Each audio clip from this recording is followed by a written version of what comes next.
this last week of July episode, I want to talk about my Leica Digilux 2 camera. The camera was launched back in December 2003. It has a quite small sensor. It's only like 5 megapixel, and has a quite retro and classic look. On a glimpse, you will have a sense of looking at the Leica M range camera, which is not actually.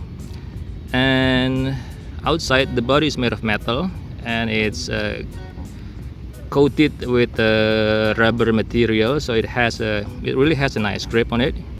So overview on the lens, it has fixed lens, so you cannot interchange the lens on this camera. With the Leica Digivario Summicron. So on the 35mm equivalent, you will have a lens within the range of 28mm up to 90mm. The ring is very smooth. It is exactly Leica feel kind of lens.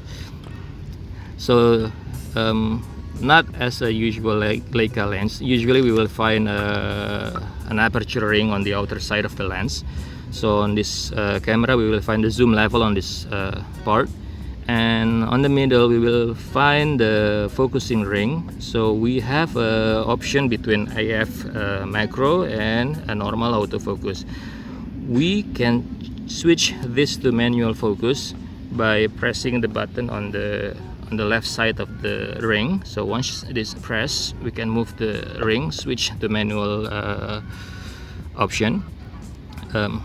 Again, a very smooth, very linear movement of the lens. And okay, one more thing. When we are zooming from 28 to 90mm, the lens is not protruding at all. So all the mechanism is within inside the lens itself. And the last part, okay, this one is the aperture ring. As I said, it is on the opposite side of the lens. So it goes from the f2.0 on 28mm, and then when we move to 90mm, we will have a f2.4, and we have an ambulance in the background. I'm sorry, I'm recording on the park right now. Okay, that's it about the lens.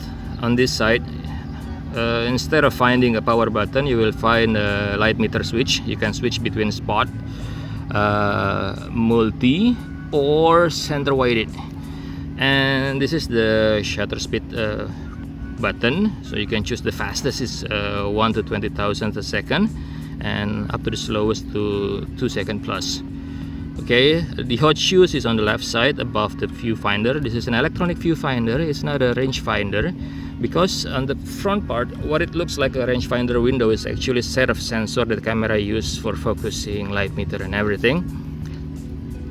And in the middle we will find the flash. So if we press the flash button, it has two steps of opening. The first one is the angled. The angled, we can use this for bounce the flash to the ceiling, or we can press it one more time to get a full flash on.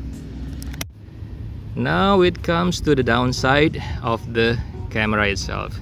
Considering that this is a 16-year-old camera, so you have to treat it like one. I would suggest to shoot on JPEG, because if you decide to shoot on RAW, one single picture will take you at least 6 to 7 seconds to write on the SD card. Second one is the ISO, the sensitivity. So you're gonna have to treat this like you're shooting a film camera, because the ISO goes from 100 to 400, just like when you use a roll of film. And then everything must come to the good side. The good side, the best part of this camera is, of course, the lens. This is a very beautiful lens, an old lens, a zoom lens, but it's open very wide from f2 to f2.4. So in compensation of the limited ISO capability, you can always shoot wide open at f2 at any given time.